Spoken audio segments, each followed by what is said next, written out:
था ज्योति, जस्ट एक बार कंफर्म करना सर। स्टार्ट हो गया ना रिकॉर्डिंग? ओके सर, तो ठीक है, चलो good morning to all of you again. तो आज क्या है सर? आज ऑप्शन तो नहीं है, आज टेक्निकल है ना।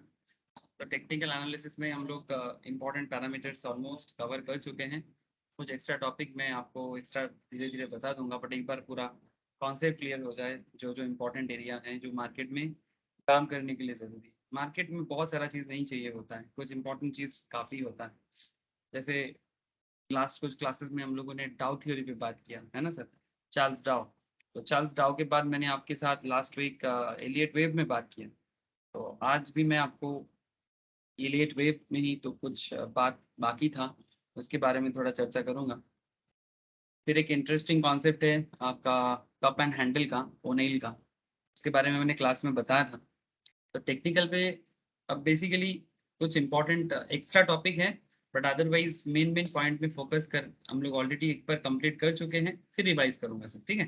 फिर से रिवाइज करेंगे। तो अच्छा, स्क्रीन तो शेयर है ना सर? एक बार कंफर्म कीजिए तो।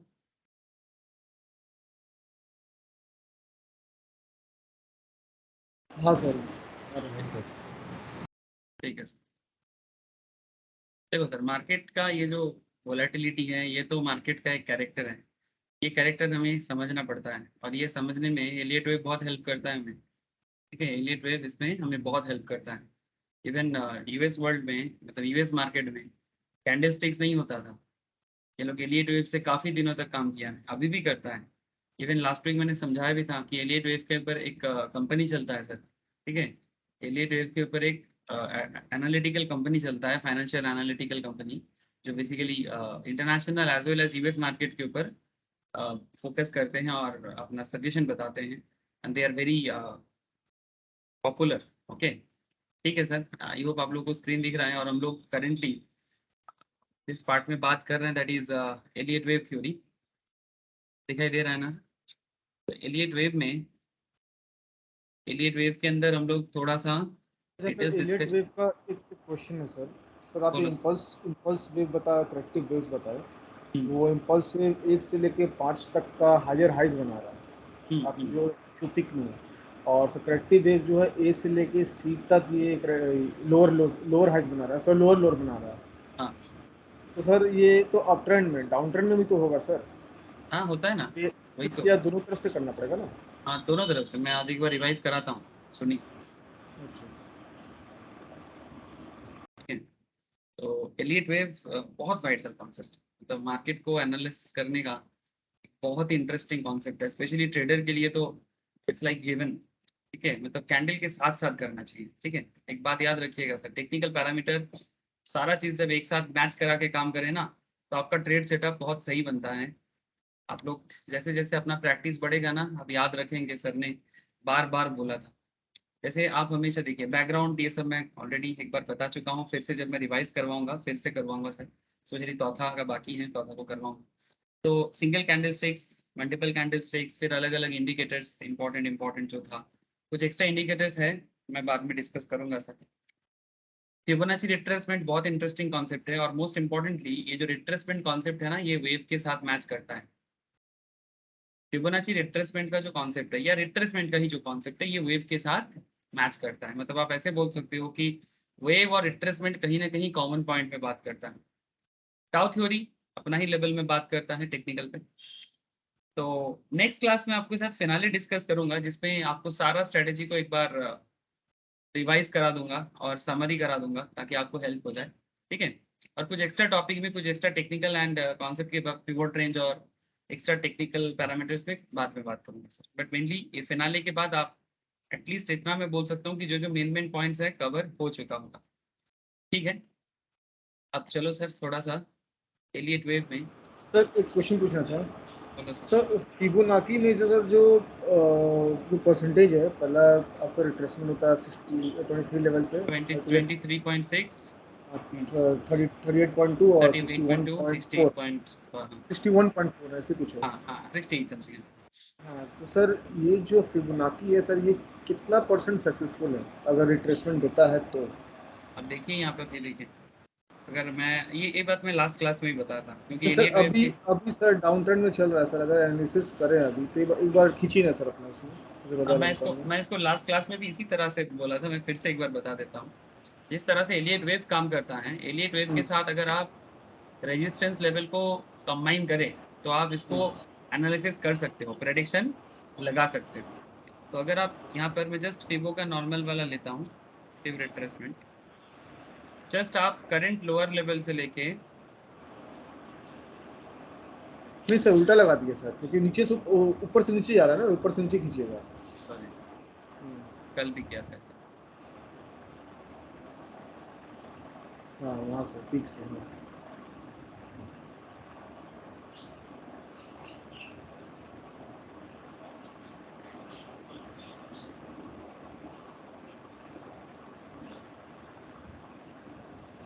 देखो सर, ये मैंने ऊपर से नीचे का दिखाया, ठीक है। लेकिन अगर आप इसको करंट लेवल से इस लेवल में भी ड्रॉ करोगे ना, तो भी आप इसको समझ सकते हो। जस्ट मैं आपको इस तरह से दिखाना चाह रहा था कि जब मार्केट अपना ट्रेंड बदलता है, ठीक है, जैसे करेंटली मार्केट ट्रेंड बदला, और अगर हम आप लोग लास्ट 4-5 क्लास याद करोगे तो मैंने फिबो के बारे में काफी बार बात किया। और इसमें जस्ट आप यहाँ से भी देख सकते हो, आप यहाँ से भी देख सकते हो। मैं जस्ट आपको एक दिखाना चाहता हूँ कि देखो मार्केट, मैं इसी तरह से एक बार ड्रॉ कर रहा हूँ सुनील जी, ठीक है। आप यहाँ से भी अगर आप थोड़ा सा देखेंगे ना, आप यहाँ से भी कुछ पता कर लेंगे। देखिए कि मार्केट जब अपना ट्रेंड बदल रहा है तो वो कितना देर तक वो ट्रेंड को लेके जाता है। फर्स्ट रेंज क्या रहता है एज ए ट्रेडर आपके सामने, जैसे करंट रेंज है 18,666, ठीक है। तो ये स्टार्टिंग में 23.6 रेंज पे आता है। ये देखिए पहला जो डाउन है, ये इस रेंज में जाके थोड़ा सा कंसंट्रेशन किया, ये डे डे डे का है, ठीक है। थोड़ा सा इस रेंज में कंसंट्रेट किया, इसका मतलब ये आपके लिए पहला डाउन ट्रेंड बन रहा है। सेकेंड है आपका 38.2।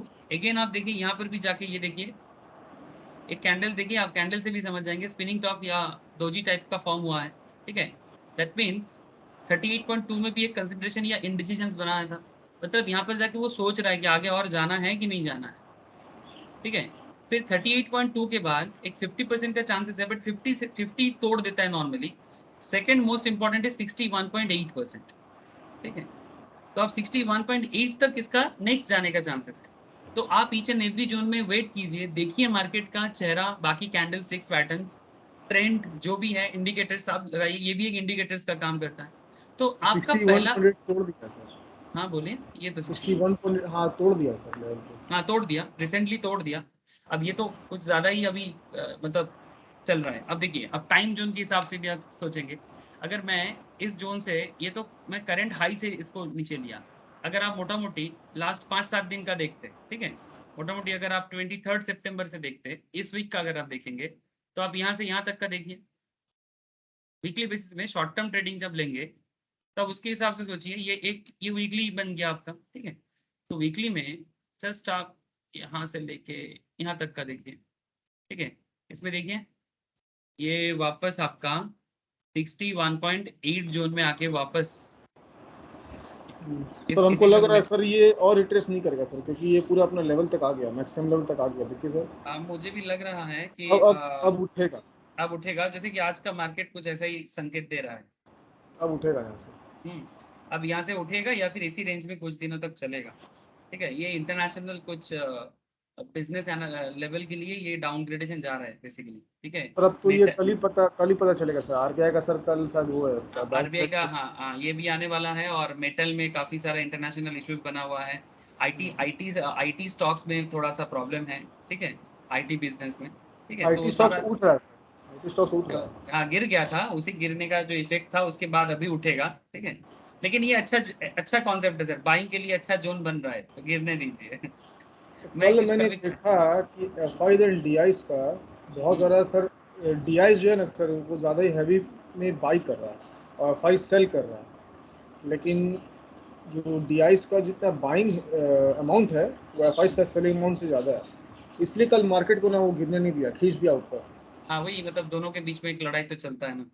हाँ वो एंड मोमेंट में डी आईज खेल खेल दिया। वही तो, यही तो बुल और बियर का लड़ाई है जो मार्केट को इतना भी नहीं गिरने देता है, ठीक है, बिल, और उसी में मार्केट इंडिसीजन होता है, और इंडिसीजन मार्केट एक्चुअली साइडवेज हो जाता है। ठीक है, और ये हाँ अगर लगातार चलता रहता है तो ये ट्रेडर के लिए भी अच्छा होता है।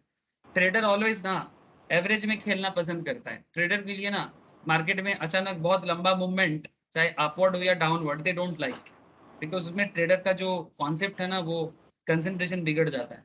ट्रेडर को ऑलवेज चाहिए होता है कि जो एवरेज में खेलता रहता है मार्केट काफी दिनों तक। ठीक है, इसमें ट्रेडर का पॉइंट बहुत अच्छा काम करता है। ठीक है, ठीक है, चलिए, ये एलियट वेव का मैंने डिस्कशंस लास्ट वीक स्टार्ट किया था।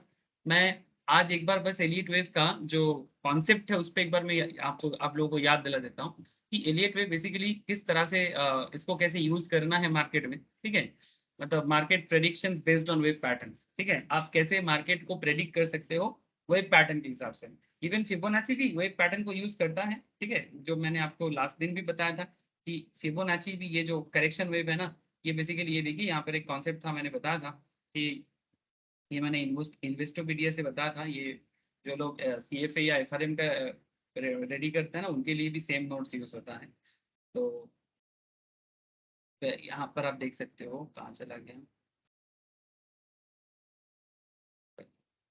ये जो इम्पल्स, इसका जो वेव का जो कॉन्सेप्ट है ना, 3-5-3-5 मूवमेंट में चलता है, और ये फिबोनाची के साथ भी काम करता है। ये देखिए, Elliott wave recognized that the Fibonacci sequence denotes the number of waves in impulse and corrections. Wave relationship in the price and time also commonly exhibit Fibonacci ratio, such as 38-62. For example, a corrective wave may have a retrace of 38% of the preceding impulse. आप similarly यहाँ पर graph देख सकते हो, जैसे currently हमारे Nifty में बना हुआ है, ये यूएस मार्केट में है, ये तो न्यू S&P 500 का। सर इम्पल्स वेव 1 से 5 ही होगा, ये गारंटी है, और करेक्टिव वेव A से C तक ही हाँ सर, जाएगा। वेव इसी तरह से बात करते हैं सर। ठीक तो है, सर 5 का 6 भी तो हो सकता है सर, एक हाँ, और मतलब चढ़ाई भी तो बेसिकली दे सकता बेसिकली इसका मूव जो है, जो एलियट वेव का जो मूवमेंट का कॉन्सेप्ट है, वो इस तरह का कॉन्सेप्ट है सर। देखिए, ये इसका जो मोटिव जो बनता है सर, ठीक है, या फिर जो इम्पल्स बनता है, ठीक है, एक मोटिव और एक आपका करेक्शन। मोटिव में ये 1 2 3 4 5, ये मोटिव मूवमेंट है। ये बेसिकली अपवर्ड में होगा। अपवर्ड मूवमेंट में भी वो हल्का करेक्शन करेगा, ऐसा नहीं कि एकदम, देखो मार्केट ना, मार्केट का जो कॉन्सेप्ट है ना, ये बेसिकली फ्रैक्टेड कॉन्सेप्ट है। फ्रैक्टेड मतलब मार्केट ना एक एक होल कॉन्सेप्ट नहीं होता। मार्केट एक फ्रैक्शंस में मार्केट बनता है। ठीक है, जैसे हम लोग बोलते हैं ना, बूंद बूंद से सागर बनता है, तो बूंद बूंद क्या हो गया, फ्रैक्शंस हो गया, है ना। तो इट्स लाइक दैट कि मार्केट भी ना अपने आप को ना एक बूंद बूंद से ही बिल्डअप करता है। ऐसा नहीं कि लगातार एकदम मार्केट में मूवमेंट आ गया, लगातार मार्केट में डाउनग्रेडेशन आ गया, ऐसा नहीं होता है सर। ठीक है, मार्केट अपने आप को एक फ्रैक्टर्ड वे में बनाते हैं, और ये बात बहुत सही है, और ये कॉन्सेप्ट मार्केट में बहुत ही ट्रूथ है कि मार्केट अपने आप को फ्रैक्टर्ड में बनाते हैं। मैं थोड़े डिटेल्स में बता देता हूँ आपको। एक बार थोड़ा म्यूट कर लीजिए सर, मैं बात जब कर दूँ, एक्चुअली बैकग्राउंड नॉइज है थोड़ा सर। प्रॉब्लम करे, और कुछ नहीं, रिकॉर्डिंग ही बिगड़ता है, फिर लोगों को दिक्कत हो जाता है। काफी लोग आजकल ज्वाइन नहीं कर पाता है सर, सबका, किसी का ऑफिस चालू हो गया है, किसी का मतलब बिजनेस में प्रॉब्लम हो गया है, तो सब रिकॉर्डिंग ले रहा है, इसीलिए रिकॉर्डिंग में गड़बड़ हो जाए तो दिक्कत नहीं। ऐसे मैंने रिकॉर्डिंग स्टार्ट तो किया ना ज्योति, रिकॉर्डिंग स्टार्ट है, हाँ सब ठीक। ज्योति मेरे को याद दिलाते हैं। ये देखिए सर, जब मार्केट अपवर्ड ट्रेंड लेता है ना, एलियट ने ये देखा, अब आप भी देखोगे, ठीक है, ये एलियट ने जो देखा, ये बहुत रेगुलर कॉन्सेप्ट है। जैसे वेव वन देखिए, एक अपवर्ड मूवमेंट के साथ एक हल्का करेक्शन। ठीक है, ये शॉर्ट टर्म करेक्शन है, इसको प्रॉपरली, इसको करेक्टिव फेज नहीं बोलते। Don't mix this things. हाँ, करेक्टिव फेज अलग होता है, और बीच बीच का करेक्शंस या रिट्रेसमेंट अलग होता है। ठीक है, कि ये जो फ्रैक्टेड कॉन्सेप्ट है ना, थोड़ा सा आगे जाएगा, फिर थोड़ा करेक्शंस लेगा, फिर मूवमेंट लेगा, फिर हल्का करेक्शंस, फिर हल्का मूवमेंट। ये लगातार 5 लेने का एक आदत है मार्केट को, ये देखा गया है, ये देखा गया है। अब ऐसा नहीं, मैं ये भी नहीं बोलूंगा कि हमेशा ऐसा होता है, बट मैक्सिमम चांसेस ऐसा देखा जाता है कि ऐसा होता है। और एक 5 मूवमेंट के बाद, ठीक है, एक 5-3-5-3-5-3 मूवमेंट, मतलब ये लगातार 5 मूवमेंट के बाद लगातार 3 बार डाउन ग्रेडेशन का मूवमेंट देता है। आप करंट मार्केट में भी ये चीज ऑब्जर्व कर सकते हो। जब डाउन ग्रेडेशन मूवमेंट आता है, इसमें भी ऐसा नहीं कि मार्केट एक ही बार में एकदम लगातार नीचे गिर जाए सर। सर एक बात पूछना था सर, करेक्शन और रिट्रेसमेंट तो दोनों एक ही हुआ, तो बट एक चीज़ देखें, रिट्रेसमेंट जो होता है वो आपका शॉर्ट पीरियड की होता है, करेक्शन लॉन्ग पीरियड में होता है। सर वही चीज मैं आप लोगों को फिबोनाची में बताया था सर, रिट्रेसमेंट और करेक्शंस में एक फर्क होता है। रिट्रेस का मतलब होता है वो अपने करंट मूवमेंट के साथ रहता है, और करेक्शन जो होता है वो एक लॉन्ग टर्म एक पूरा कॉन्सेप्ट को बदल देता है। मतलब ये किस गियर में था, आप इसको मोटरसाइकिल की तरह सोचिए। ये बेसिकली अपना गियर बदल रहा था पॉजिटिव वे में, ठीक है। मानो कि आप बाइक चला रहे हो, ठीक है। आप जब बाइक चलाते हो या कार चलाते हो, जस्ट एक इमेजिन करिए आप, करेक्शंस क्या मतलब रिट्रेसमेंट क्या होता है और करेक्शंस क्या होता है। जब रिट्रेस होता है माने कि आप लॉन्ग टर्म में कार लेके या बाइक लेके जा रहे हो, आपने फर्स्ट गियर दिया, सेकंड गियर दिया, थर्ड गियर दिया, लेकिन आप एक चीज देखें, जब हम लोग फर्स्ट गियर देते हैं फिर वहां से थोड़ा सेकंड गियर में शिफ्ट होते हैं फिर थर्ड गियर में जाते हैं, तो बीच बीच में गाड़ी थोड़ा स्लो पड़ता है ना। जब भी हम लोग गियर चेंज करते हैं गाड़ी को थोड़ा स्लो करते हैं हल्का, है ना। ऐसा नहीं कि एकदम अचानक से कर देते हैं। जब भी गियर चेंज होता है गाड़ी में स्लोनेस आता है, तो आप ऐसा मान सकते हो कि it's like a gear change. मतलब फर्स्ट से सेकंड गियर में आने के लिए एक रिट्रेसमेंट, एक्चुअली इसका मूवमेंट अपवर्ड ही रहेगा। एक्चुअली ये बुल कॉन्सेप्ट में ही रहेगा। क्या मैं सही बोल रहा हूँ ना सर? ऐसा होता है कि नहीं होता? जब हम लोग गियर शिफ्ट करते हैं गाड़ी स्लो पड़ता है कि नहीं करता? हाँ सर, मेरा करना पड़ता है। ठीक है, करना पड़ता है सर, नो डाउट जो करना पड़ता है। जर्क, हैवी जर्क रहेगा। हाँ, नहीं तो दिक्कत हो जाएगा सर। आपको गाड़ी को थोड़ा सा हल्का करके फिर जाके आप गियर को चेंज करते हो, और गियर चेंज करने के टाइम पे गाड़ी स्लो पड़ता है। ऐसा भी मार्केट भी ना एक गाड़ी की तरह है, इट्स लाइक अ कार। अब ये आप मेरा थ्योरी मान सकते हो, ठीक है। अब एलियट वेव के साथ मैं कार थ्योरी ज्वाइन कर दिया, ये रैंडमली याद आया इसलिए बोल रहा हूँ, ठीक है। तो आप कार थ्योरी में देखो, आप एक फर्स्ट गियर में आप मूवमेंट लिया था, अच्छा मूवमेंट में जा रहे थे, लेकिन आप थोड़ा सा करेक्ट किया, मतलब ये करेक्शन नहीं बोलेंगे, इट्स लाइक रिट्रेस। फिर आपका गियर का मूवमेंट के कारण आप फिर से एक फर्स्ट ट्रैक में आए, लेकिन फिर से आप फोर्थ गियर में जाना चाहते हैं, तो फोर्थ गियर में जैसे आए फिर आपने एक लंबा छलांग मारा, लेकिन ये आपका एक highest level in that movement में था। इसके बाद जब आपको रोकना होता है, तो रोकने के टाइम पे भी आप ऐसा नहीं कि अचानक रुक जाते हो, ठीक है। उस टाइम पे भी आप हल्का हल्का धीरे धीरे आप उसको स्लो करते हो। अब प्लेन की तरह सोचो, एरोप्लेन की तरह धीरे धीरे रुकता है। फिर रुकने के समय में ना फिर से थोड़ा सा रिट्रेस बैक कर सकता है, मतलब स्पीड में थोड़ा सा चेंजेस आ सकता है डिपेंडिंग ऑन द सिचुएशन। उसके बाद वो फिर से गिरेगा, मतलब स्लो भी होगा ना, धीरे धीरे स्लो। तो इट्स लाइक करेक्शन। ये एक पूरा ट्रेंड को, बुल ट्रेंड को बियर ट्रेंड में बदल रहा है। बुल ट्रेंड को बियर ट्रेंड में बदल रहा है। एक फर्क देखिए, रिट्रेसमेंट में मेन मूवमेंट चेंज नहीं होता, आपका जो मेन ट्रेंड है। जैसे यहाँ पर भी देखिए, ये अपर रिट्रेसमेंट हुआ है। जैसे ए से बी का चेंज, ये तो डाउन में था, तो वेव ए से वेव बी में क्या हुआ, वो डाउन मूवमेंट में जा रहा था, लेकिन अपने आप को फिर से थोड़ा सा अपवर्ड दिया, लेकिन अल्टीमेट उसका जो डेस्टिनेशन था वो डाउन जाना था। मतलब वो एक्चुअली बियरिश मूवमेंट में ही था, तो वो बियरिश मूवमेंट चलता है। ये 3 बार ऐसा होता है। अब अगर मैं इसी चीज को आपको करेंट मार्केट सिनेरियो में दिखाऊं, आप चेक कर लेंगे। ऐसे आपके पास यहाँ पर वेव थ्योरी यूज करने का एक टूल्स होता है सर। यहाँ पर एक टूल्स होता है वेव का आई थिंक ये वाला, ये जो 1 to 5 का रेंज देख रहे हैं सर, दिखाई दिया आपको सबको? ये देखिए यहाँ पर आपको, हाँ, ये देखिए वेव जैसा ही साइन होता है। यहाँ पर आप कौन एलियट सा वेव का, हाँ कौन ये सा लगा देखिए, रहे हैं सर? ये वाला देखिए। हाँ नहीं, लेकिन वो मैं ठीक है, इसमें बहुत सिंपल सारे। 1 2 3 4 5 यूज करूँ, सिंपल वाला, ठीक है?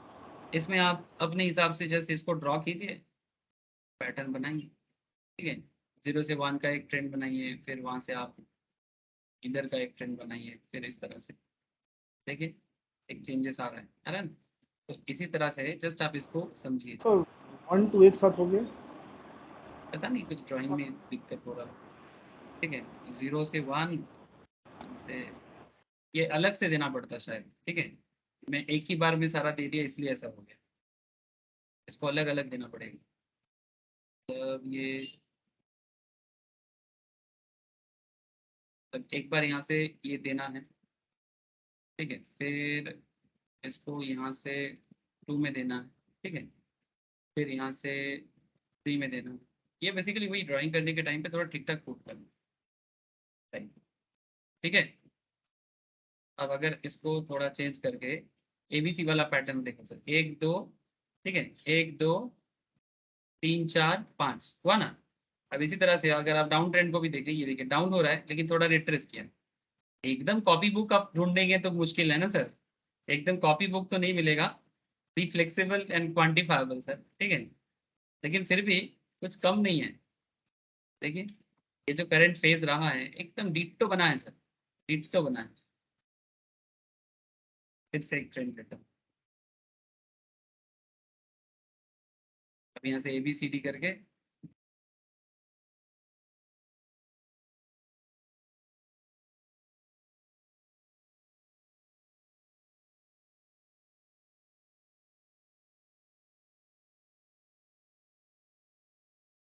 क्या दिक्कत?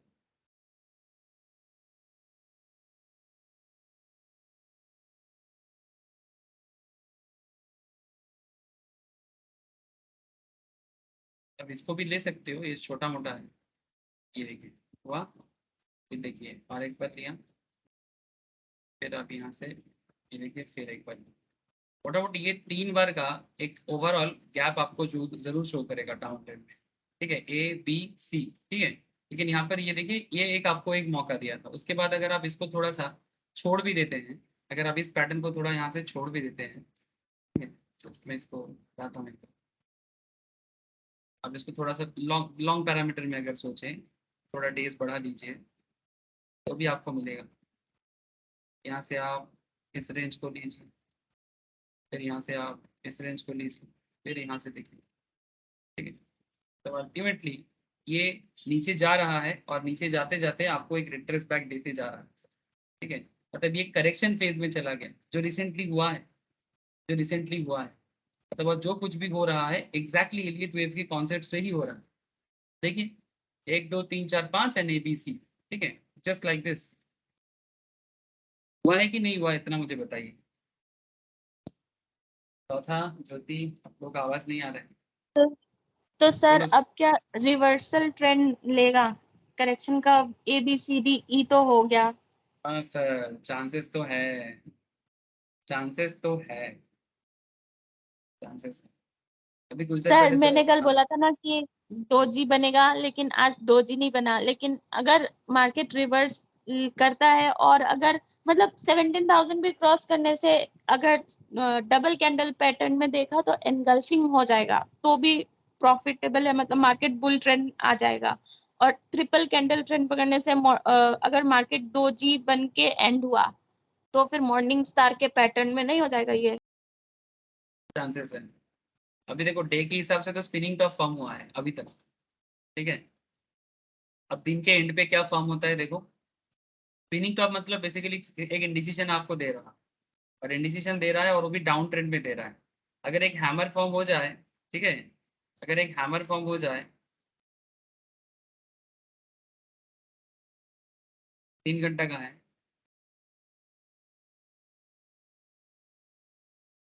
घंटे में समझ में नहीं आएगा। अगर मोटा मोटी नेक्स्ट आवर में क्या फॉर्म होता है थोड़ा देखिए, नेक्स्ट 2 आवर्स में, ठीक है।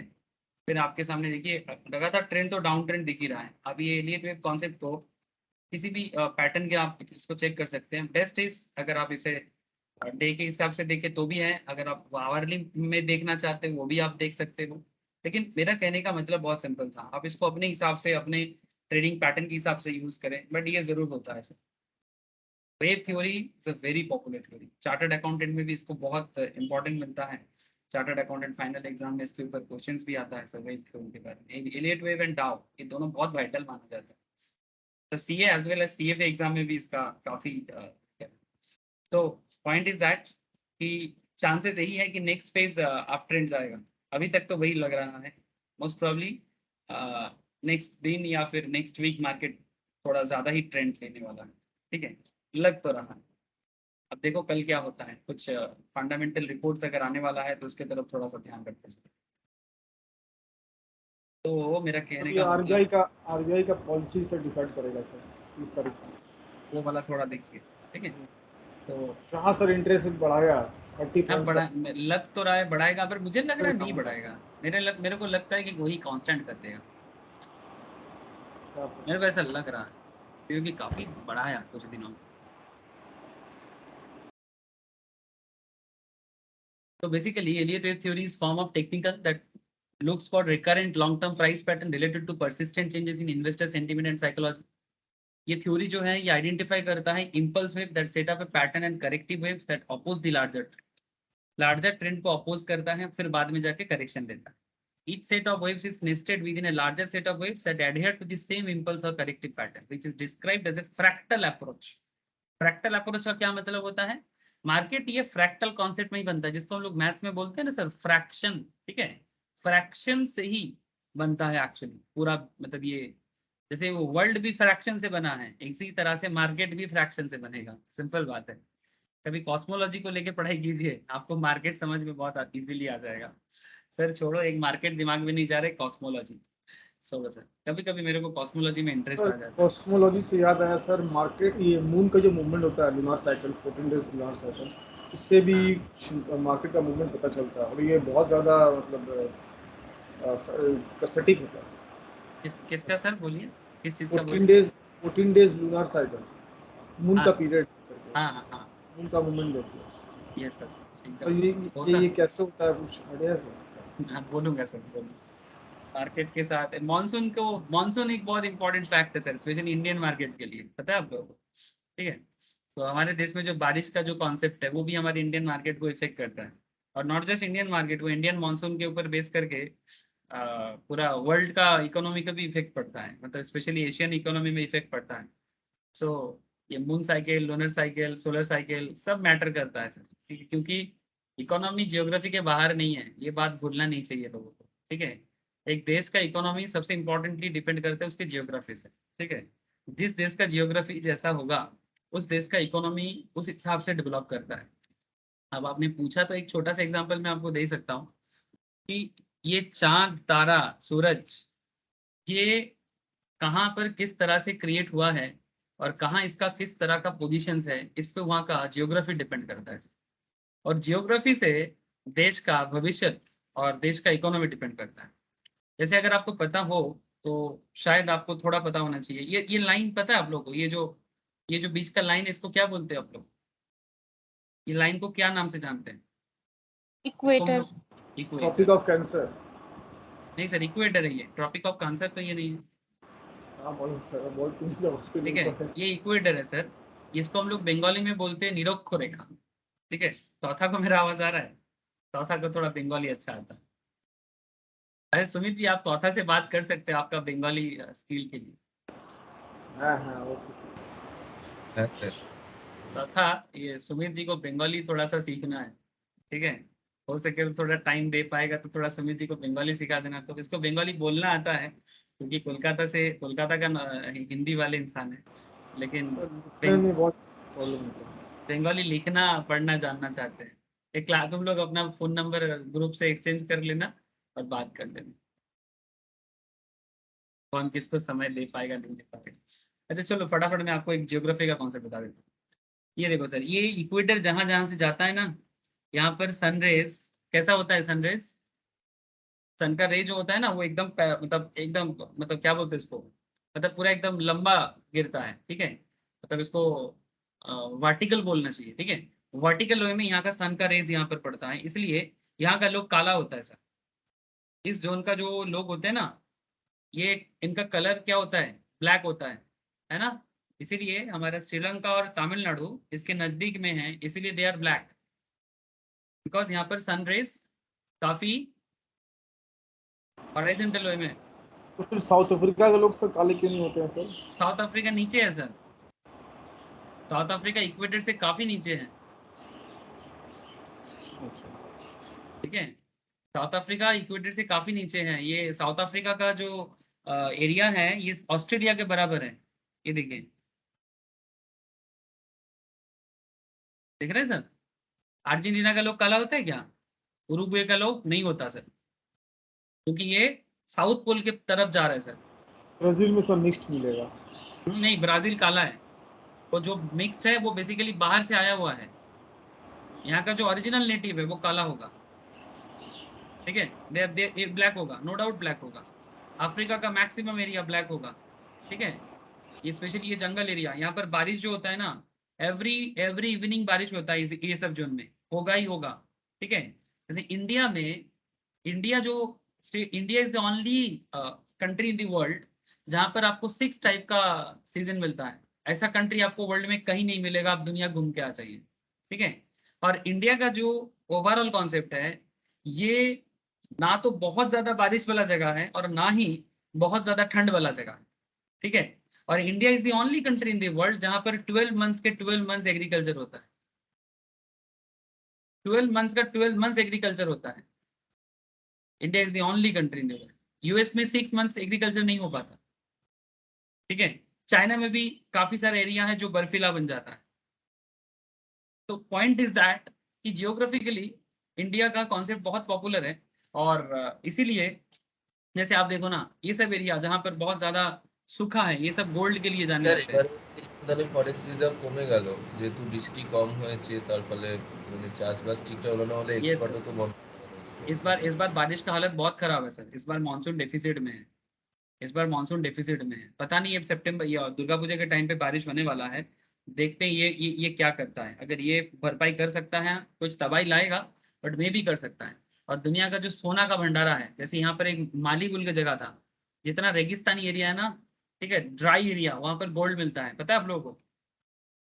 जैसे साउथ अफ्रीका पैसा क्या किससे मिलता है बनाया? सर? क्या मिलता हाँ, बोले? क्या मिलता बोले? गोल्ड। गोल्ड, ठीक है। जैसे साउथ अफ्रीका, माली, ठीक है, ये सब गोल्ड के लिए जाने जाते हैं सर। माली में अभी गोल्ड नहीं है, माली अभी गरीब देश है, लेकिन यहाँ का जो राजा था, ये अपने आप को मैनेज नहीं कर पाया। आज आज वर्ल्ड का सबसे गरीब देशों में से एक है। लेकिन ये माली का अगर कभी इतिहास पढ़ोगे ना आप, यहाँ गोल्ड का भंडारा था, गोल्ड का, सोना का भंडारा। इतना सोना तो दुनिया में कहीं नहीं मिला जितना माली में मिला।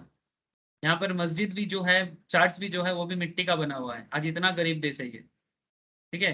बट एक जमाना था इसके पास इतना गोल्ड था, इतना गोल्ड था कि आप बिलीव नहीं कर सकते, ठीक है। साउथ अफ्रीका जो आज पैसा बनाया, किससे पैसा बनाया? गोल्ड से, ठीक है। तो ये जितना रेगिस्तानी और ड्राई जोन आप देख पा रहे हो ना सर, जैसे ऑस्ट्रेलिया, ऑस्ट्रेलिया का इतना बड़ा देश है, बट आप इसका क्या बताएं सर आपको, ये वाला जो एरिया ना इसका, ये या तो माइंस वगैरह है, यहाँ पर इंसान रहने लायक जगह बहुत कम है इसका। मैक्सिमम एरिया ड्राई जोन में है, बारिश नहीं होता, इसलिए इतना सूखा कलर है इसका। ऑस्ट्रेलिया में जितना लोग रहते हैं वो सिर्फ साइड में रहते हैं, सिर्फ साइड जोन में रहते हैं, दिस इज एरिया। तो इंडिया में ऐसा ऐसा जगह है ही नहीं, ऑलमोस्ट सिर्फ हमारे रेगिस्तान एक ही जगह है, राजस्थान में, वेस्टर्न पार्ट्स में, ठीक है। तो कहने का मतलब है, आप इमेजिन नहीं कर सकते, लोगों के पास देश की जगह तो है, बड़ा बड़ा साइज में है। चाइना का ये वाला पार्ट चाइना यूज ही नहीं कर पाता। ये सब जियोग्राफिकल कारण क्यों होता है इसका, ठीक है।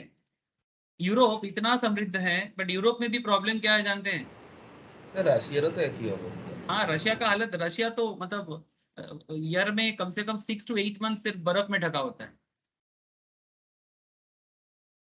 पूरा बर्फीला है, इतना पूरा बर्फीला, मतलब टोटली मतलब आइस में ढका हुआ होता है, स्पेशली ये वाला रीजन, साइबेरियन रीजन।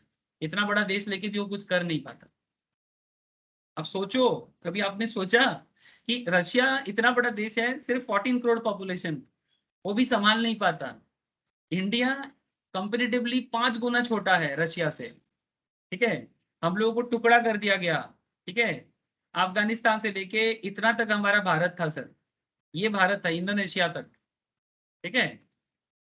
ये हमारा भारत का एक्चुअल साइज रहा है ऑलवेज, ठीक है।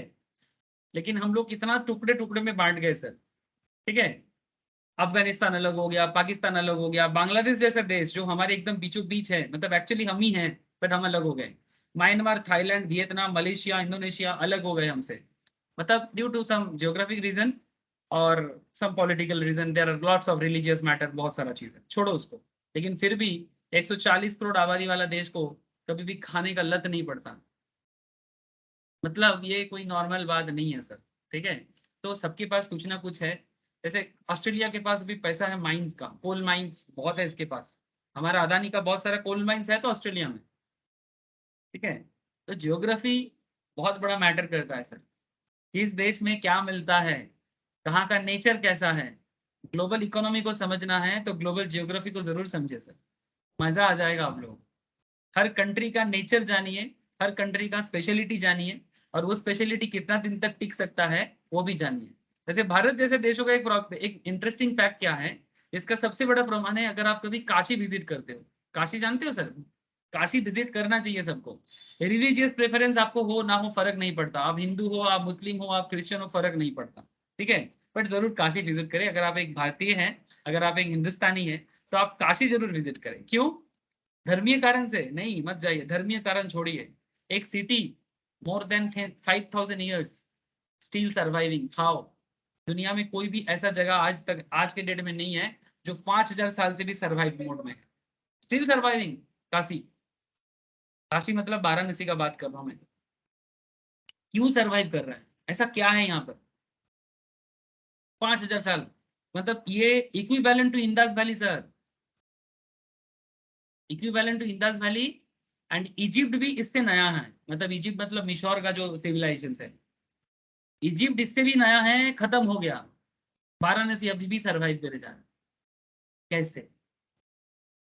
क्वेश्चन, ठीक है।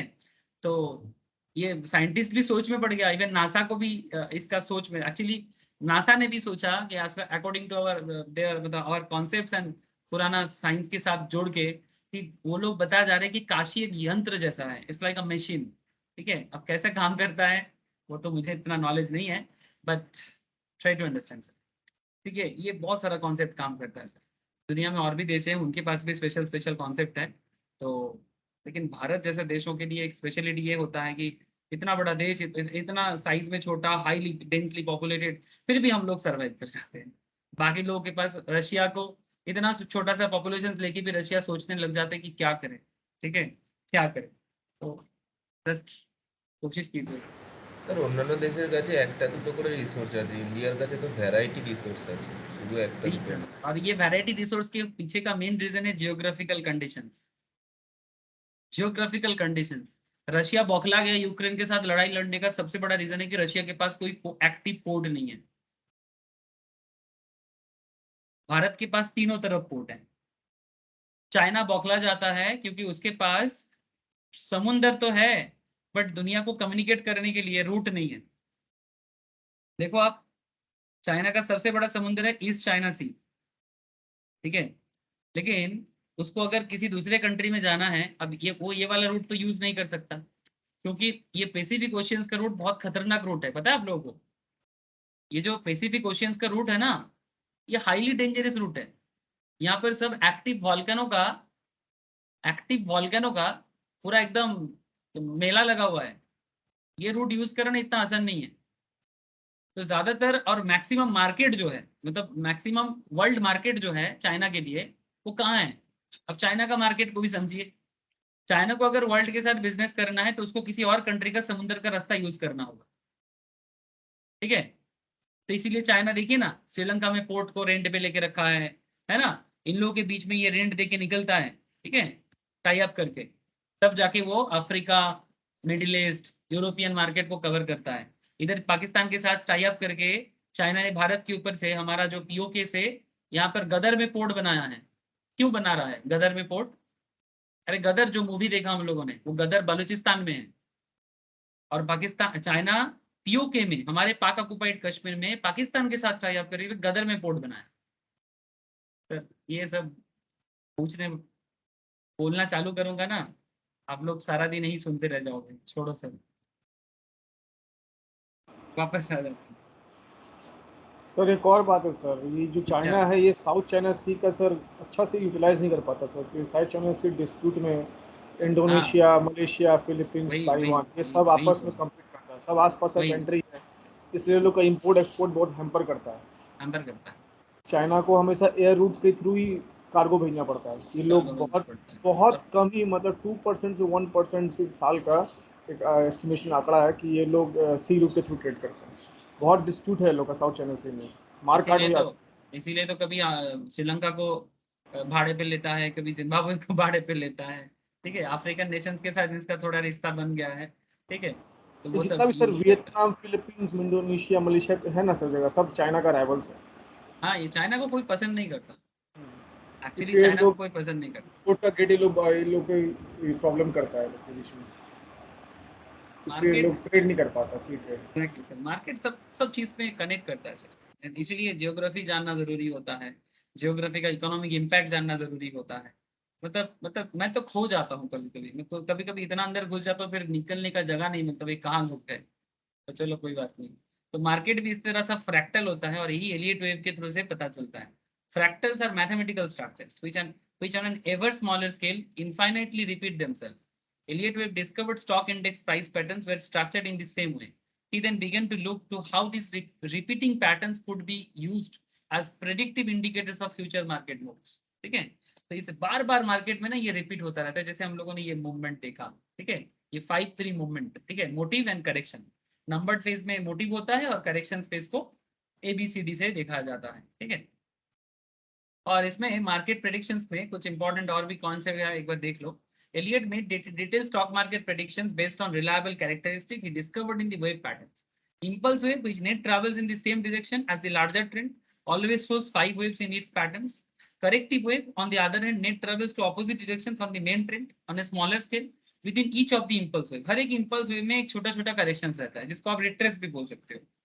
हर एक इम्पल्स में एक छोटा छोटा करेक्शन रहता है। जैसे ये 1 का मूवमेंट हुआ, फिर वेव 2 में वो करेक्शन लिया, you can say it also retracement, but main trend नहीं बदलेगा, ठीक है। सिमिलरली जब मार्केट डाउन मूवमेंट में रहता है तब भी उसमें जो वेव का काम करता है वो भी सिमिलर पैटर्न में काम करता है।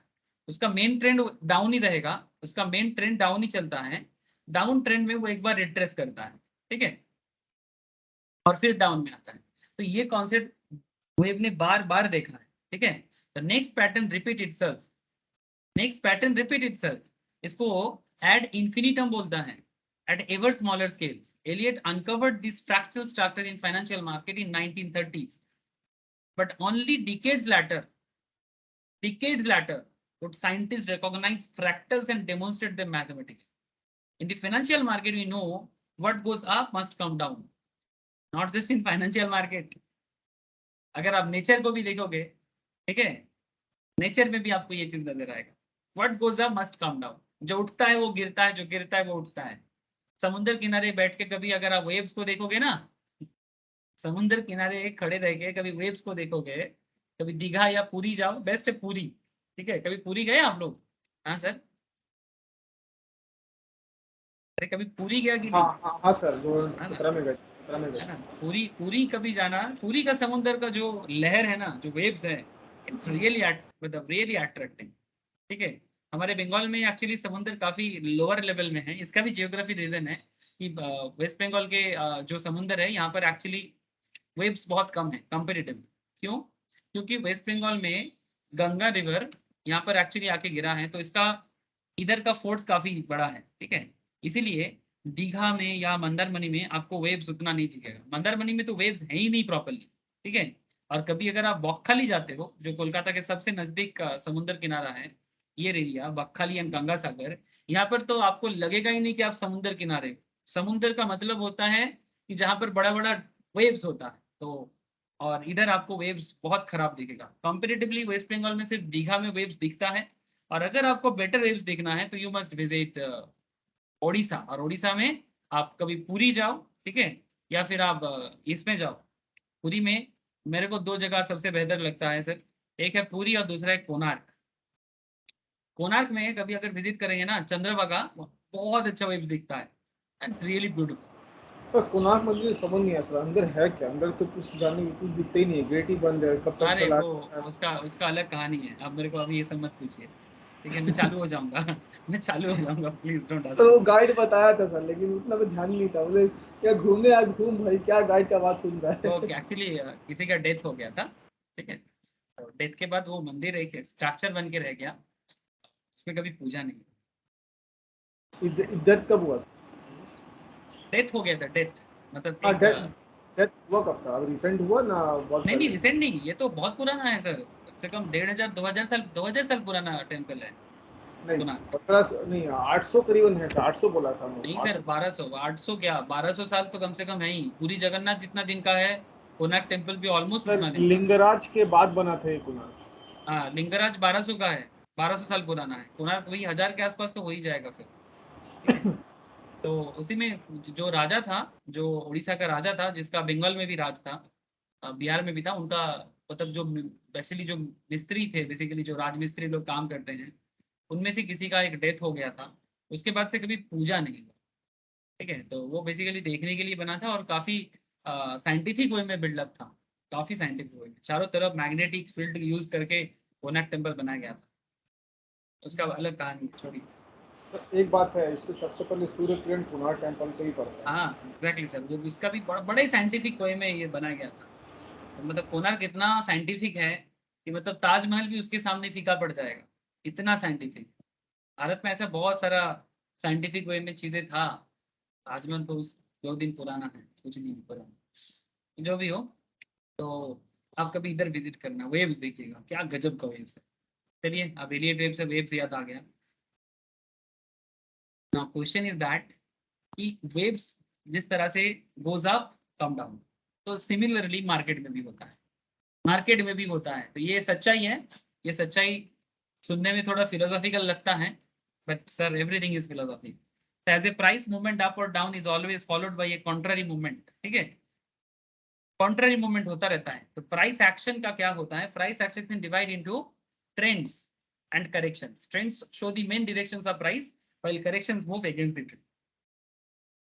ठीक है, तो इसमें दो कॉन्सेप्ट है sir, Elliott wave theory basics, Elliott theory interpretation, and Elliott theory is interpreted as follows: 5 waves move in the directions of the main trend, followed by 3 waves. ठीक है, in a corrections, totaling 5-3 move. ठीक है, this 5-3 move then becomes 2 subdivisions of the next higher wave.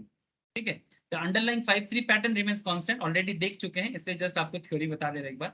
Though the time span of each wave may vary, ये थोड़ा vary कर सकता है कि कौन कितना टाइम लेगा, इसको बताना वेव के लिए थोड़ा मुश्किल है। मतलब आप ऐसे बोल सकते हो कि ये वेव थ्योरी का, जैसे इतना देर से पॉजिटिविटी ढूंढ रहे हैं, लेकिन वेव थ्योरी का कुछ नेगेटिव भी है, वीकनेस भी है। मतलब कौन सा वेव कितना दिन तक, कितना देर तक स्टे करेगा, इसके बारे में वेव थ्योरी प्रॉपरली बता नहीं पाता। उसके लिए आप कैंडल का सहारा लो, ठीक है, उसके लिए आप इंडिकेटर का सहारा लो, अलग अलग। लेकिन ये वेव थ्योरी का एक प्रॉब्लम है। लेकिन जो हो रहा है वो होके रहेगा, लेकिन वो थोड़ा मुश्किल करता है, तो ये थोड़ा ध्यान रखिएगा। Underlying 5-3 pattern remains constant, though the time span of each wave may vary. Let's have a look at the following 5 net up, 3 net down, 1 2 3 4 5 and ABC। अब देख चुके हो, आप क्या बताना है इसमें। 1 2 3 4 5 को हम लोग इम्पल्स कहते हैं, and wave ABC is a corrections। 5 wave impulse in turn forms wave 1 at the next largest degree, and the 3 wave corrections form wave 2 and next largest degree। मतलब एक एक करके वेव फॉर्म होगा और नेक्स्ट लार्जेस्ट डिग्री आपके सामने रहेगा। ठीक है, the corrective wave normally has 3 distinct price movement, two in the direction of the main correction A and C, and 1 against it B. Waves 2 and 4 in the above picture are corrections, and these waves typically have the following structure. It's like that. Already जानते हो और मैं बता दे रहा हूँ। So note, this is a picture. Waves A and C move in the direction of the trend at one larger degree, therefore are impulsive and composed of 5 waves. Wave B in contrast is counter trend and therefore corrective and composed 3 waves. ठीक है, इसको counter trend के साथ भी देखा जाता है। As you can see from the patterns pictured, wave का कुछ डिग्री होता है, इसको भी ना एलियट ने कुछ नाम दिया। आप चाहो तो इसका थोड़ा सा डिटेल्स जानकारी ले सकते हो। Elliott identified 9 degrees of waves, which he labeled as follows: grand super cycle मतलब लाइक साइक्लोन के नाम के जैसा, cycle, primary, intermediate, minor, minute, minuette and subminuette. ठीक है, तो इस तरह का वो वेव का डिग्री को भी अलग अलग मेंशन किया, लेकिन ये एग्जैक्टली कहना थोड़ा मुश्किल होता है। Since Elliott waves are a fractal wave degree, theoretically expand ever larger and ever smaller beyond those listed above. To use this theory is a everyday trading, a trader might identify an upward trending impulse wave, go long. अगर आपको upward trending impulse wave दिखता है, आप long जाओ, and then sell or short the position as the pattern complete the 5 waves. जैसे ही आपको 5 wave complete दिखे, आप बेसिकली शॉर्ट करो, मतलब पोजीशन स्क्वायर ऑफ करो या फिर शॉर्ट सेल करो, पुट कॉल दोनों में यूज कर सकते हो। And reversal is imminent. Elliott wave theory का पॉपुलरिटी 1970s में हुआ सर, लेकिन इसका डिस्कवर हुआ था 1930s में। ठीक है, Elliott wave principle gain popularity through the work of, आप इसके चाहो तो इसका किताब पढ़ सकते हो, A J Frost and Robert Prechter in their newly now legendary book बन गया sir, Elliott wave principles key to market behaviour. ठीक है, the author predicted the bull market in 1980s. Prester would later issue a sale recommendation days before the 1987. मतलब इसी same concept को use करके US market में basically बहुत बड़ा prediction हुआ था। तो अल्टीमेट कॉन्सेप्ट क्या बना? Elliott wave practitioners stress that simply because the market is a fractal does not make the market easily predictable. Yes, market fractions में बनता है, तो इतना easy नहीं होता मार्केट को प्रेडिक्ट करना। Scientists recognize a tree as a fractal, but that does not mean anyone can predict the path of each of its branches. एक ट्री कितना किस तरह से बड़ा होगा, ये फ्रैक्टल है ना? ट्री धीरे धीरे बढ़ता है, कौन सा ब्रांचेस किधर जाएगा, है ना? कौन ब्रांचेस कितना बड़ा होगा किसी को नहीं पता, बड़ा होगा सबको पता है। बात समझ रहे हैं सर? एक ट्री जब बड़ा होता है और उसका जब ब्रांचेस बनता है, ब्रांच बड़ा होगा धीरे धीरे, ये सबको पता है, जैसे एलियट वेव को पता है। But there is a question कि कितना बड़ा होगा, इसका प्रेडिक्शन कैसे करेंगे? Anyone can predict the path of each of its branches, ठीक है, बट कितना, इसके बारे में कहना थोड़ा मुश्किल है। In terms of practical application, Elliott wave principles का भी कुछ डिवोटीज है जो एलियट वेव को एकदम भगवान की तरह मानता है, एंड उसका डिट्रैक्टर्स भी हैं जो इस मेथड को क्रिटिसाइज भी करता है, ठीक है। तो सभी का पॉजिटिव नेगेटिव होता है, एलियट वेव का भी, ठीक है। तो one of the key weakness is that practitioners can always blame their reading of the charts rather than weakness in theory, failing that there is the open-ended interpretation of how long a wave takes to complete. That said, the trader who commit to Elliott wave theory passionately defend it. जो Elliott wave को मानता है वो उसको defend करता है कि नहीं ये सही है, कितना देर तक स्टे करेगा ये आप फॉलो करते रहो। अब मैं क्या बोलता हूँ सर, देखो मेरा सिंपल कहना है कि आप Elliott wave को यूज करो, बट साथ में बाकी चार्ट पैटर्न ग्राफ और कैंडल्स को फॉलो करो, ठीक है। और साथ में अगर आपका फंडामेंटल कॉन्सेप्ट अगर बिल्डअप रहे ना, आप मार्केट को अच्छे से प्रेडिक्ट कर पाओगे, ठीक है। तो कब कब ये फॉल करेगा, कब कब ये मूव कर सकता है, इसका आइडिया आपको धीरे धीरे जनरेट हो जाएगा। बट एलियट वेव होता है, इसका तो एकदम प्रोफेसर हमेशा होता है, ठीक है। तो एलियट वेव का यूज जरूर कीजिएगा। तो एक सिंपल समरी निकल के आया एलियट वेव से कि आपको इस मूवमेंट में बाई कर लेना चाहिए। इस तरह का जो भी मूवमेंट आपको दिखता है एलियट वेव का, ये आपका बाइंग जोन बनता है, और ये यहाँ पर शॉर्ट सेल करो आप। 5 मूव दिख दिया ना, 5 मूव के बाद शॉर्ट सेल करो। और अगर आप डाउन ट्रेंड में लेना चाहते हो, ठीक है, अगर 3 बार मूवमेंट दिया है, 1 2 3, ठीक है सर, यहाँ पर एक देखो बना था, बट देखो यहाँ पर थोड़ा सा ये 2 आवर्स का है, ठीक है 2 आवर्स का है। अगर आप देखेंगे यहाँ पर 23 तारीख का जो क्लोजिंग है, 23 तारीख का, यहाँ पर देखिए एक मतलब ये अप ट्रेंड था, बट यहाँ पर देखिए करेक्शन फेज चालू हुआ था, नहीं सॉरी यहाँ से चालू हुआ था, सॉरी एक सेकंड, करेक्शन फेज यहाँ से चालू हुआ था। ये आवरली पैटर्न में देख रहा हूँ मैं, दिस इज द एरिया, ये आपका ट्रेंड बना हुआ था, यहाँ से करेक्शन फेज चालू हुआ था, ठीक है। अच्छा 1 2 3, इसके बाद एक अप ट्रेंड होने का चांसेस था, बट ये फॉलो नहीं हुआ, ठीक है। उसके बाद ये एक न्यू कंसंट्रेशन जोन बना, ठीक है, क्योंकि एक चीज यहाँ पर देखिए, अब सिर्फ एलियट वेव में जो बिलीव करेगा वो तो मरेगा, ठीक है। अब देखो यहाँ पर आपका, अच्छा ये क्या बुलिश आवरली चार्ट है, ये हम लोग बोल सकते हैं कि ये एक अपना क्या बोलते हैं, हरामी पैटर्न बना है क्या ये? हेलो, हाँ सर, यस सर, ये बना था। ये बुलिश हरामी बना था सर, लेकिन सेकंड जो कैंडल है बुलिश हरामी का, इसमें ना दम नहीं है, इसमें दम नहीं था। देखो ये जिन्होंने भी यहाँ पर ट्रेड लिया है, ठीक है, उसको दिक्कत हो गया, अगर उसने यहाँ पर बाई किया था तो वो लॉस में चला गया। एलियट वेव भी आपको यही सपोर्ट दे रहा था, बट कहीं ना कहीं यहाँ पर थोड़ा ये कॉन्सेप्ट बिल्डअप नहीं हुआ, मार्केट नेक्स्ट दिन भी डाउन में गया, लेकिन उसके बाद एक कंसंट्रेशन जोन बना के चला 23 से 28। ये मार्केट थोड़ा सा आपके प्रेडिक्शन के हिसाब से नहीं चला, 26 से 28 लास्ट 2 दिन का market as per the behaviour नहीं हुआ, एज पर द बिहेवियर नहीं हुआ, ये 2 घंटे का ट्रेंड था। बट आपको ऐसा नहीं कि सर देखो मार्केट आपको कभी मौका देता भी है, कभी कभी आपका मौका देके भी आपसे मौका छीन भी लेता है। ये मार्केट का खेल है, ये धीरे धीरे आदत हो जाएगा। बट कोशिश ये रहना चाहिए कि आप 70% सक्सेस रहो, एटलीस्ट 80% कर पाओ तो और अच्छा।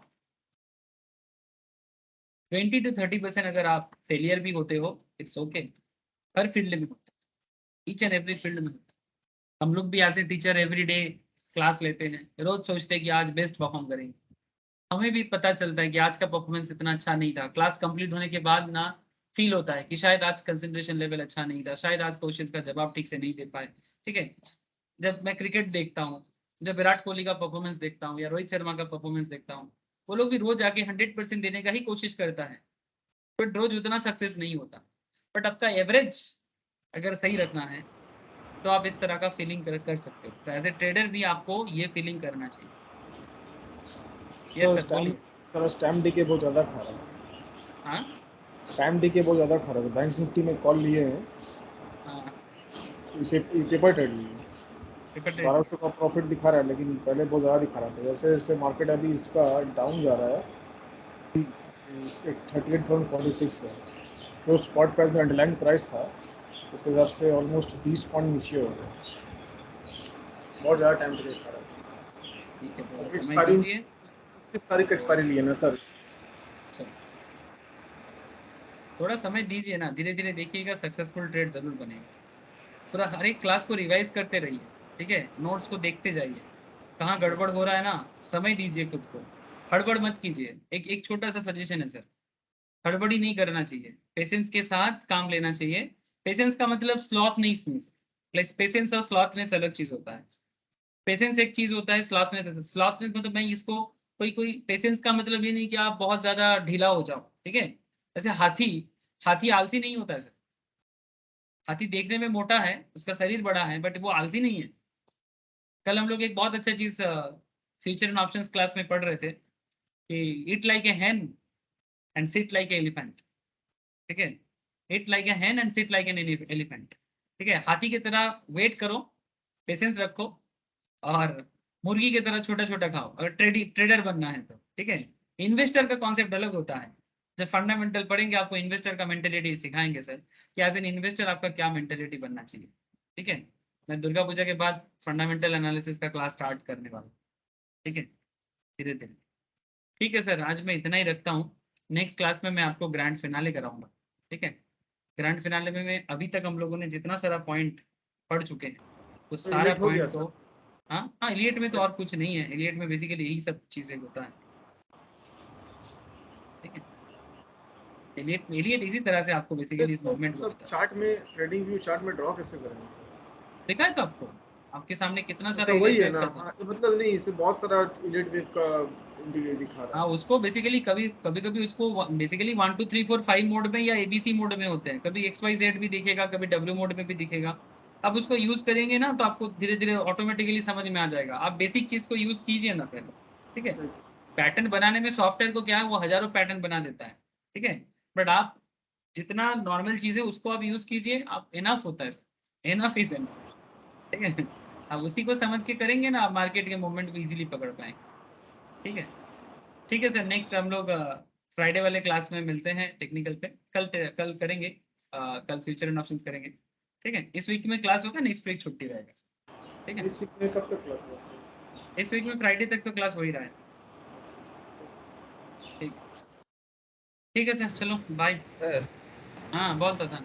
স্যার বলছি এই যে আপনি যে কালকে যেমন স্যার এই যেটা ফিউচার অপশনে বলছিলেন নর্মাল ডিস্ট্রিবিউশন, স্যার এইখানেও কি সেটা কাজ হয়, যেটা এই যে র্যান্ডম পাথ দিয়ে যেটা স্যার আপনি বেল ক্রাফটটা করছিলেন, এখানে স্যার हाँ हाँ हाँ ট্রেডিং हाँ অ্যাসপেক্টসে সেটা যায়?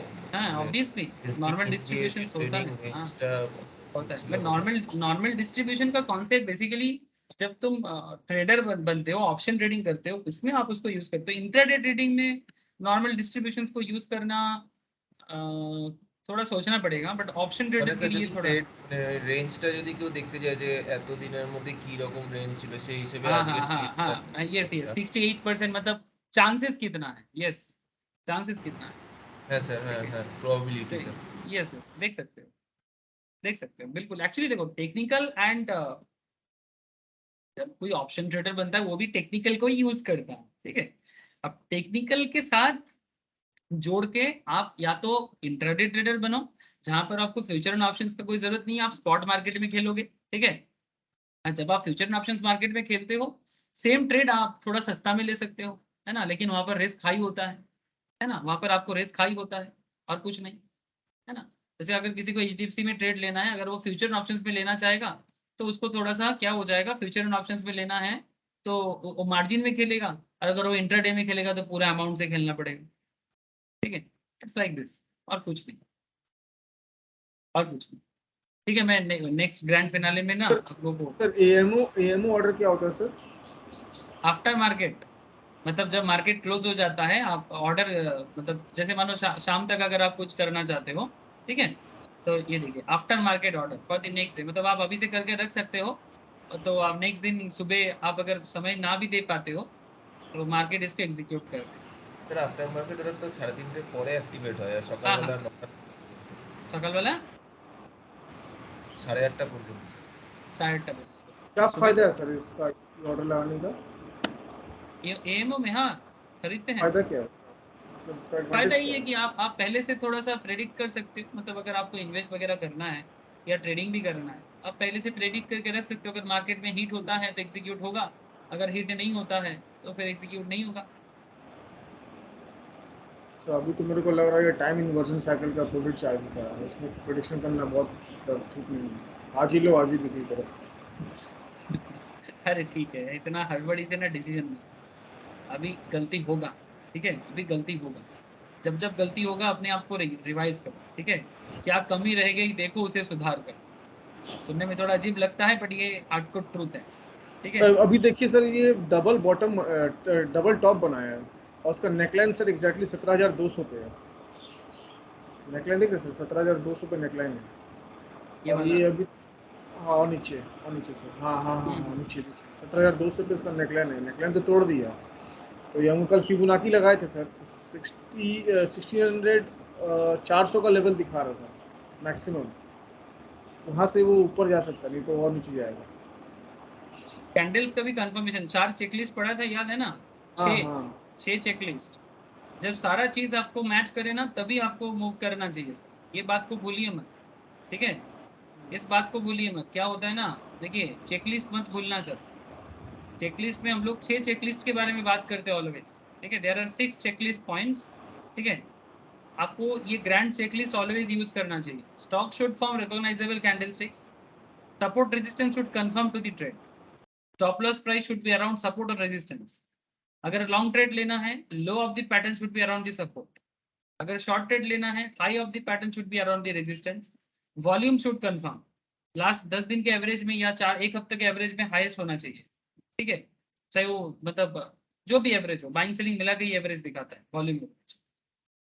Ensure above average volumes on both buy and sell day. Low volumes are not encouraging and hence do feel free to hesitate while taking trade. अगर अगर अगर लास्ट कुछ दिनों से एवरेज कम जा रहा है, ये डेटा आपको एनएससी से मिल जाएगा, ठीक है, अगर अगर एवरेज कम जा रहा है तो हेजिटेट करो ट्रेड लेने में, मत करो, रुक जाओ, sit like an elephant, look at the trade from the Dow theory perspective as well as wave theory perspective, ये ऐड कर लेना, हर चीज पॉइंट में नहीं है, ठीक है। डाउ देख लेना, वेव देख लेना, प्राइमरी एंड सेकेंडरी ट्रेंड देख लेना, डबल ट्रिपल रेंज फॉर्मेशंस देख लेना, रिकॉग्नाइजेबल डाउ फॉर्मेशंस देख लेना, इंडिकेटर कंफर्म करना चाहिए, इंडिकेटर कंफर्म करना चाहिए, इंडिकेटर कंफर्म करे ना, अगर इंडिकेटर कंफर्म करे तो 500 लेना तो 500 शेयर लेना, अगर इंडिकेटर कंफर्म ना करे तो आधा कर देना। थिंक अबाउट दी, अच्छा और एक चीज, scale the trade size higher if indicator confirm to your plan, मतलब अगर मानो कि आप 500 शेयर में ट्रेड लेने जा रहे थे या एक लॉट लेने जा रहे थे, ठीक है, सॉरी 2 लॉट लेने जा रहे थे, अगर इंडिकेटर कंफर्म नहीं करता है तो लॉट को 1 कर दीजिए, कंफर्म करे तो 2 लॉट ले लीजिए। If the indicator do not confirm go ahead with original plan. RRR should be satisfactory, मतलब reward risk ratio, for a complete beginner I would suggest the RRR to be as high as possible, margin of safety रखिए, ठीक है, 1:1.5, ठीक है, best होता है अगर आप बिगिनर हैं, ठीक है, 1.5 में कीजिए। When you identify trading opportunity, always look at how the trade is positioned from the Dow theory perspective. ठीक है, डाउ थ्योरी को देखिए और बाकी सारा पैरामीटर को कंफर्म कीजिए। जब सारा पैरामीटर आपको कंफर्म करता है तब आप ट्रेड में हाँ कीजिए, अदरवाइज रुक जाइए ना। अरे भाई एक दिन कमाएंगे, अच्छा कमाएंगे या छोटा भी कमाएं, दो कॉन्सेप्ट है। पुट के केस में लोग ऐसे सोचते हैं, ठीक है, पुट के केस में लोग ऐसे सोचते हैं, ठीक है, या फिर जो कॉल राइटर होते हैं वो भी ऐसे सोचते हैं। छोटा छोटा भी खा सकते हो, बड़ा भी खा सकते हो, अपना देख लो आप किस तरह का ट्रेडर बनना चाहते हैं, ठीक है। कल एक बहुत अच्छा चीज पढ़े सर, डेली 1.5% भी कमाओगे ना तो भी सालाना 18-20% होता है। वॉरेन बफेट भी लास्ट 20 साल से 20% से ज्यादा नहीं कमाया, सीरियसली। वॉरेन बफेट भी लास्ट 20 ईयर्स में 20% से ज्यादा नहीं कमाया। लेकिन हम लोग बहुत ज्यादा ग्रेडी हो जाते हैं। डेली का 1.5% कमाओ ना, मतलब डेली नहीं, एवरी मंथ 1.5%, इतना टारगेट नहीं कर सकते। एवरी मंथ 1.5%, ऐसा ट्रेड लो कि 1.5% हो गया, चुपचाप सो जाओ। अब धीरे धीरे अमाउंट बढ़ाओ, एक्टिव अमाउंट थोड़ा बढ़ाओ, बस इतना कोशिश करो। 1.5% रिटर्न आ जाए, 2% रिटर्न आ जाए मंथली, बहुत है। आस्ते आस्ते लॉट बढ़ाना पड़ेगा। हाँ धीरे धीरे लॉट बढ़ाओ, लेकिन अगर किसी को मंथली एक मंथ में 2% रिटर्न आ गया ना, बैठ जाओ सर, कोशिश करो हर महीने में 2%, तो 12 महीने में 24% होता है। मतलब आपका फंड एक साल में 24% ग्रोथ दे रहा है। क्या तो आप चाहिए? रिस्क रिवॉर्ड के हिसाब से बोल रहे हैं या इन्वेस्टमेंट के हिसाब से बोल रहे हैं? ये मैं आपको ट्रेडिंग के हिसाब से बता रहा हूँ कि एक ट्रेडर को नहीं टारगेट क्या नहीं, करना चाहिए। वो ठीक है। सपोज हमने रिस्क मान लीजिए 1000 रुपये है, तो हम चाहेंगे कि मेरा रिवॉर्ड 1:3 है, तो मैं 3000 रुपये तो मेरा टारगेट है सपोज। और मेरा उसका कल वाला क्लास थोड़ा देखिए, समझ जाएंगे। ऐसा अगर उस पर्टिकुलर कॉल में मेरा इन्वेस्टमेंट 10,000 है, ठीक है, मान लीजिए 10,000 में 1000 रुपये प्रॉफिट काट के निकाले सपोज, या 2000 निकाले, तो 10,000 में 2000 तो 20% होता है।